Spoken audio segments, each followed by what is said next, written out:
Yeah. Working through these poems, I wrote this series of poems at the end about my mum, and we still do the family reunion thing since she died.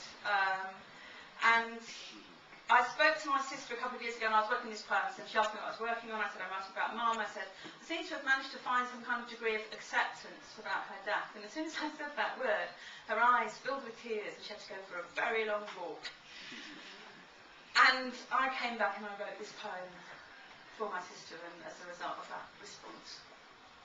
It's called Missing, and it's for anybody and everybody who's lost somebody. Someone loved went missing, and the town caved in.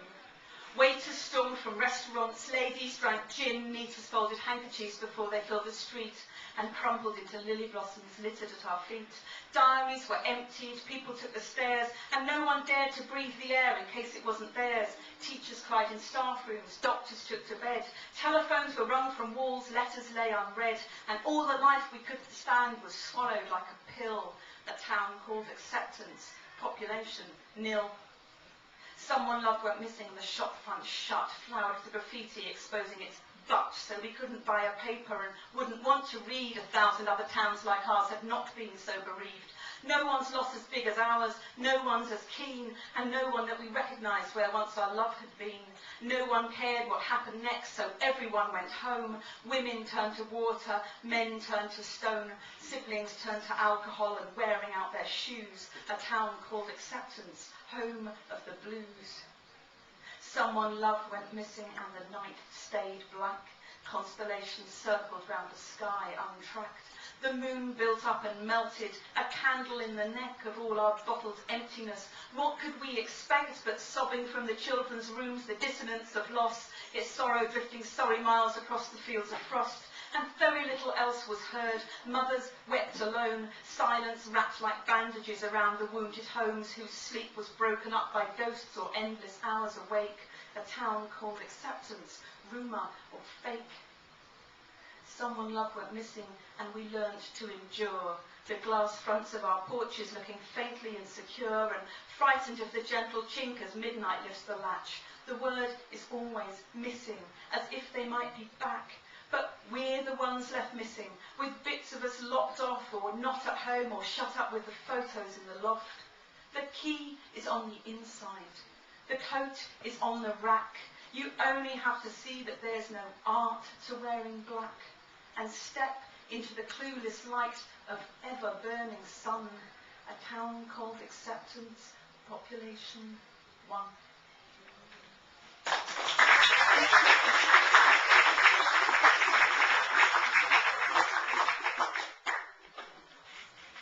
And then,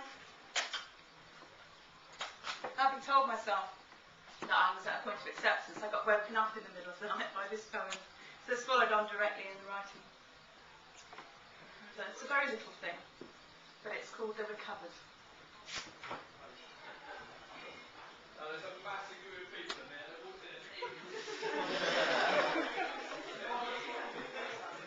The Recovered. They open mail and answer calls. They water plants and phone the vet. They look as if they're functioning, as if they've hope. They haven't yet. They pay the bills and brush their teeth. They feed the cat and clean the car. They wipe the children's hands and faces. Not okay. You think they are. You'd never tell them from the rest. They queue in shops like you and me to buy the stuff they didn't want. Can nearly concentrate to read and almost sleep 5 hours a night. Will take the weather as it comes. From time to time they laugh at films, at least the darkly funny ones. If they were fully better, they'd be flippant with their birthday wish and not write poems in the dark and never need to finish this.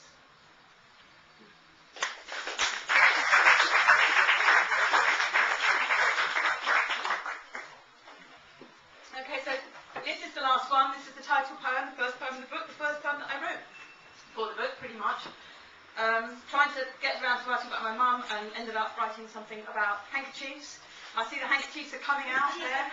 So someone's actually bought handkerchiefs. Bless you. I read this poem in Ireland at the Stroketown International competition, and it kind of bemoans the lack of cloth handkerchiefs. And afterwards, several people came up and thrust handkerchiefs into my hand and said, "You must have this." So I'm starting a collection. Doesn't mean you have to give me handkerchiefs. I've just got enough. It's fine. Now, I didn't have any when I wrote this poem. This is called Material. And it's dedicated to my mother up there or wherever she might be. She believed in oblivion, so I don't know what that means. she's right in every answer. My mother was the hanky queen. When hanky meant a thing of cloth, not paper tissues bought in packs from late-night garages and shops, but things for waving out of trains and mopping the corners of your grief. When hankies were material, she'd have one always up her sleeve. Tucked in the wrist of every cardie, a mum's embarrassment of lace, embroidered with a V for Viv, spittled and scrubbed against my face, and sometimes more than one fell out, as if she had a farm up there where dried-up hankies fell in love and mated, raising little squares. She bought her own. I never did. Hankies were presents from distant aunts in boxed sets with transparent covers and script initials spelling Ponce, the nappy Christmas gift you'd get. My brothers too, more often than not, got male ones, serious and grey and larger, like they had more snot. It was hankies that closed department stores with headscarves, girdles, knitting wool and trouser presses, homely props you'd never find today in malls. Hankies which demanded irons and boiling to be purified, shuttered the doors of family stores when those who used to buy them had died, and somehow, with the hankies lost, greengrocer George with the dodgy foot delivering veg from the comber van is history, and the friendly butcher who'd slip an extra sausage in, the fishmonger whose marble slab of haddock smoked the colour of yolks and parcel rows of local crab lay opposite the dancing school where Mrs. White, with painted talons, taught us, when you're smiling from a stumbling out of tune piano, step together, step together, step together. The annual talent show when every mother fencing tears would whip a hanky from her sleeve and smudge the rouge from little dears. Nostalgia only makes me old. The innocence I want my brood to cling on to like 10 bob notes was killed in TV's lassitude, and it was me that turned it on to buy the time to write this poem and eat bought biscuits I would bake if I'd commit to being home. There's never a hanky up my sleeve. I raised neglected-looking kids, the kind whose noses strangers clean.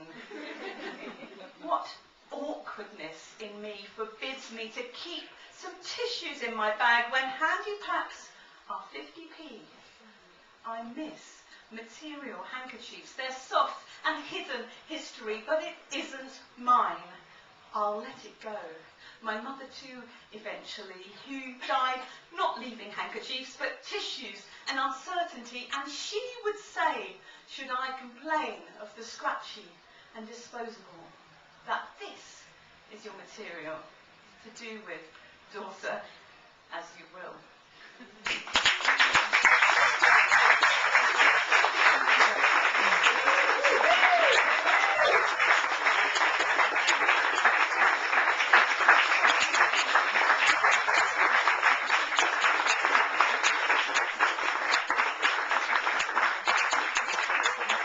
Ros Barber.